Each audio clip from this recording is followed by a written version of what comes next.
remarkable Fulani man there. So you are not strong. You are just coming like the devils that you've always been in the depth of the night from the bushes and striking communities, and you think you are strong. Because you plotted so that the soldiers, your people in authority have strategized and plotted so that they will disarm all these communities they've always done to all the Benue communities, all the Plateau communities and Southern Kaduna communities. And then you come and strike and kill people, then you think you are strong. We want peace. We've been preaching peace. They're not. They're not strong. I've said that too here. I said the Fulani terrorists are a bunch of cowards. If not for the Nigerian government that actually covers them, the Fulanis have never won any real war. They've never won anything. They are rogues in the sense that they call them bandits. They are pure terrorists who take advantage of the vulnerables. Communities where they know that the people here, mostly women, children, elderly, so they will come in the middle of the night, attack them, kill them, butcher them, feel strong, feel powerful. But whenever those communities decide to kind of like a fight back, group themselves and go back and go after them, that is when the Nigerian army will show up. And they'll start arresting them. And like he said, if you want to have your Sharia, why not just have your own country? Arewanistan, Pakistan, Afghanistan. You could have all these, your brothers from all these places to join you, you know? But this bunch of hypocrites who mostly never really produces anything as well, leeches. So they are using the weapons produced by the infidels, Christian countries or countries who don't even have any religion at all.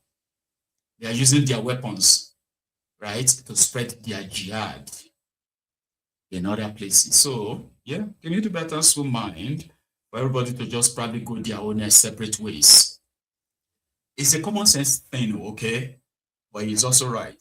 The moment you mention that, they will begin to talk about, national unity, one Nigeria. Let us come together.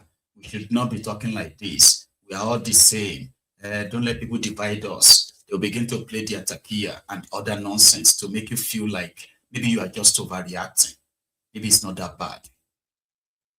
This lady is calling on the government of Nigeria to please at least rescue these victims before other victims will join them again, right? She is, I want to grab her name, okay? She is the sort of like the person for the persecuted. It's called the persecuted in Nigeria, right? Listen, Laura. Hello, friends. I'm here to plead with you to help us save the missing in Kajuru in Nigeria. 167 Christian lives are in imminent threat of extermination in Nigeria. Government officials are covering up an attack that took 167 Christians captive into what I call the open-air Auschwitz death camps that operate in the Rijana forest near to Nigerian military installations. On Sunday, 3 churches in Kajuru County, Kaduna State, were attacked in a simultaneous coordinated assault. I'm Dee Lawgeson, president of Save the Persecuted Christians. I'm appalled at news of the official denials of the attack and call on Western media to move quickly to untangle the lies and expose the truth. There is no time. A local village leader initially told the BBC a coordinated church attack had occurred in a village of about 1,000 people and nearly 200 were missing. No deaths were reported. But when county insecurity officials arrived, suddenly the story flipped. Outsiders and journalists are barred from the area, and the entire event is actively being swept under the rug. I have spoken with Adara Christians, my friends, in Kaduna, who know the truth and have confirmed the attack, but cannot speak out as it is too dangerous. These precious innocents, 167 remaining in captivity, are now at risk of mass murder. They cannot be freed by ransom, or they will unravel the deceit. It is the duty of the journalists to get the facts. Many Nigerian officials are complicit. They profit massively from the industry that is kidnapped for ransom. They are protecting their profits and funding terrorism. Entire Christian communities have been hauled off into the Rijana hostage camps. Even more have been bankrupted by the evil scheme. This is how genocide occurs. Now is the time. This is the moment. Expose the Fulani militia atrocities occurring daily in the Rijana camps. President Trump, Vice President J.D. Vance, Honorable Mark Walker, Secretary Rubio, Reps Riley Moore, Chris Smith, Bill Huizenga, and Marlon Stutzman and Senator Cruz, don't believe the lies. Save Kajuro's missing. And please pray for these 167 souls. The deceit, the lies, it must end. Genocide is happening against Christians in Nigeria. Thanks for listening.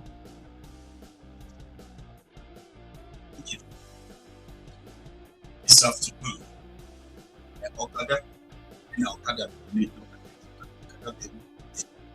terrorists were dead. Benin, Edo, he has no border with any states that the Fulani are in. The people are of course. So they're being these terrorists. This was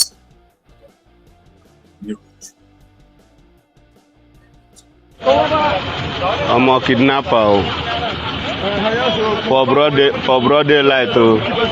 Kidnapper, they're not just a shoot here. See, they don't even keep person for themselves. We don't know who they key. Now they hear they see gone. We don't know who they key. They don't keep person for ground.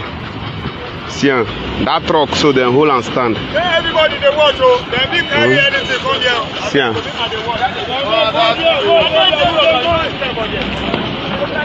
they don't shoot person. No. They don't keep person.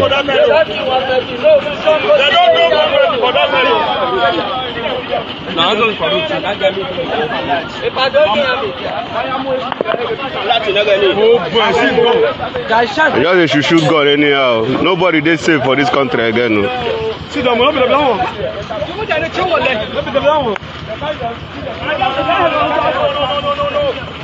People just come now. Army just come now. I'm gonna be smart, you know. Army people just come now. Army just come now. When I say army don't come. All those boys, then they mean no. Then see they shoot. Army just come now. May God help us. Now those people don't collect bullets for granted. Now would they pity? Now how they go take go save them now? See, see Hunter self they dodge your head. See Hunter they dodge your head. Hunter they dodge your head. They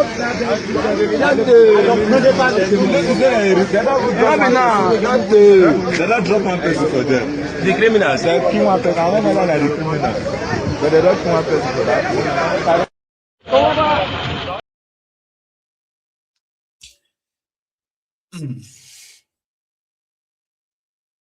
You just don't know when it is going to be your own turn. I mean, you're not going to say because of this insecurity, you are still not going to go out there to also, right? People still, millions, by the way, still plies the roads every day, making them the potential victims for these kidnappers across the country. How is this even normal? Can be. Yeah. Well, maybe not to the Ronokus. Then it is a fair game. As long as they wake up every morning and Tinubu is still very much your president, everything else is just noise to them.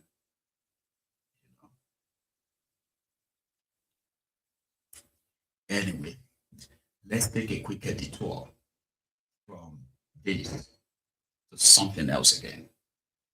The solution that the African Wahala suggested yesterday to end this criminality in a way is for responsible leadership in that contraption to pay attention or invest very much in the people, ending the poverty or reducing it at least will also reduce the insecurity in the country.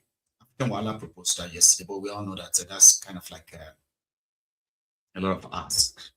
Okay. However, the thieves that continue to loot Nigeria, they have sworn to the devil, right? Never to repent. Put it that way. Sometimes when you listen to the stories of how they organize their stealings and looting in order to deny Nigerians, of course, the supposed good governance. Yeah. Now, one of those criminals is the former Attorney General of Nigeria. Okay, is Abubakar Malamu, who reigned supreme during the reigns of Buhari. There's also another guy. This one, in fact, was arrested by Malamu. His own name is Abubakar Meina. Yeah, Meina. Something Meina. You remember him? He's the guy in charge of the pension scheme. The guy that looted over 20 billion naira from the pensioners, or allegedly, yeah. Well, I actually thought he's in prison. Unfortunately, I saw him today granting press conference to tell us that whatever it is that they found on Malamu, it's just the tip of the iceberg. It's actually like a scratch from what the guys looted from Nigeria. He said he will know, because he happened to be one of the guys who worked enough to work on recovering looted funds back to Nigeria. They approached Buhari in UAE and promised that he could help in recovering the looted funds from Nigeria. And he was supposed to be paid 5% of that any recovered money. And so far, so good, he said, before they arrested him and accused him of stealing pension fund, right? He said he already helped Nigeria to recover over 1.3 trillion naira. And he was supposed to be paid 5% of that. In order not to pay him, right, Malamu decided to get him arrested and charged him for corruption. I don't believe him. I just thought that it's good when they come out like this to tell us sometimes what we already knew. Malami allegedly stole a lot of funds. What government has seen so far is not even one quarter. Because my speciality is the recovery of public funds. I trace funds wherever they are, and that is why they've been after me. We can recover these funds from Malami. They are more than what has been seen. What is 217 billion properties? Yes, the government is doing the right thing. The government is doing the right thing, because if we don't start there must be accountability, transparency, and the rule of law, which is what I see this government is actually doing, as against what the last administration has been doing. Because all these things happened during the last administration. I don't believe this could happen in this administration. How could somebody come to Abu Dhabi? The president, late president, may he rest in peace, Muhammad Buhari was there. Kemi Adeosun was there. Baba Ngono Mongono, NSA was there. Abubakar Malami was there. They begged me.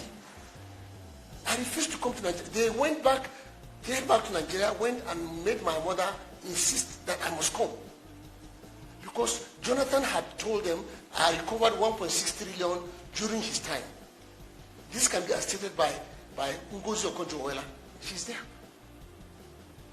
And 227 properties under Magu. And I can tell you, allegedly, these funds, these things, properties were shared among Magu and his cronies and Malami. It is one of the reasons for the fallout of Malami and Magu. So Nigerians should be asking these questions. Instead, Maina this, Maina that, Maina this. Okay, let's talk about, they said Maina stole 2 billion naira. When you insist that the law must be stronger than power, In 2017, I was invited to meet senior Nigerian government officials in Abu Dhabi, including the Attorney General at the time, Abubakar Malami. I was asked to return and help Nigeria recover stolen public funds. I returned. We signed a whistleblower agreement. Working under that agreement, I helped recover 1.3 trillion for the Nigerian people. And I helped secure additional asset value at 88 billion. The terms were clear. I was entitled to 5% of the recovered 1.3 trillion, 65 billion naira, as my whistleblower fees. To this day, it has not been paid.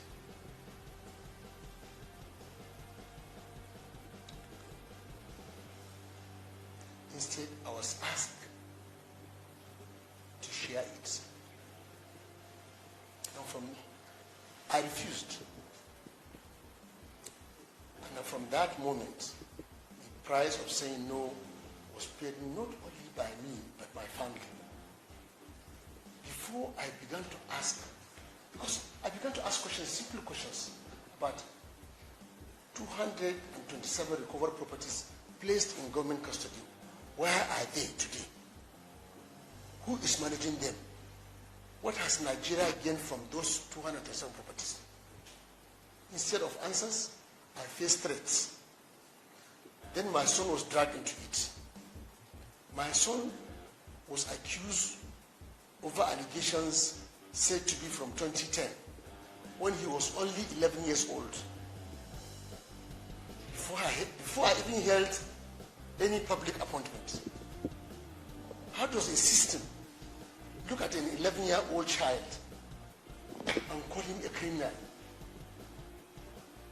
Not because of what he did, because of what his father stands for. In 2019, at 19, the car he was driving was hit with 57 bullets.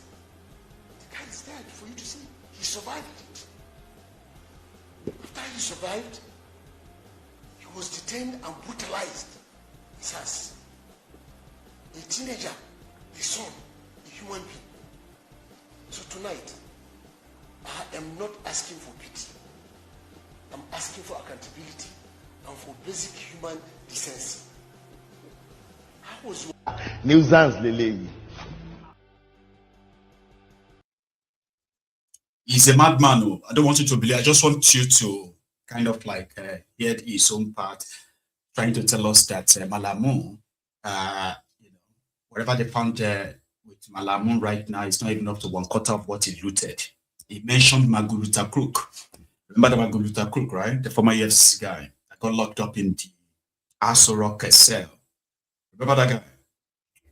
So according to this guy, he helped Nigeria to recover some stolen funds and he was supposed to be compensated. He wasn't compensated. That was why they now accused him of stealing. I didn't even know that he's free. That's a criminal that stole money from the pensioners. Put some of the money in the bank account of his own son, the one he's talking about, his wife, and some members of his family. Yeah, that was what he did there. Right? But he said they only lied against him. And he's, of course, on the side of Teknumbu.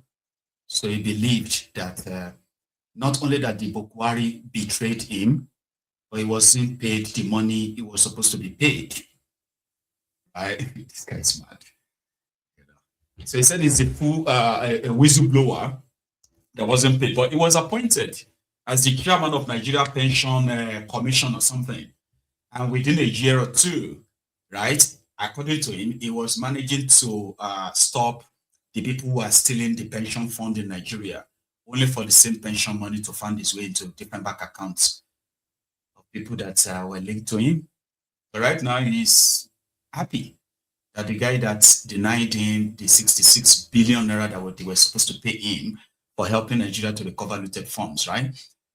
The man himself is in soup right now. Because Malamu actually took all the money as well. All the whistleblower, Nigeria had a whistleblower policy. if you expose money, in fact, under Bokwari, they even announced then that if you know any looted fund anywhere, if that money is recovered, we are going to give you 5%. You know that Malamu stopped it. Yeah, he stopped it.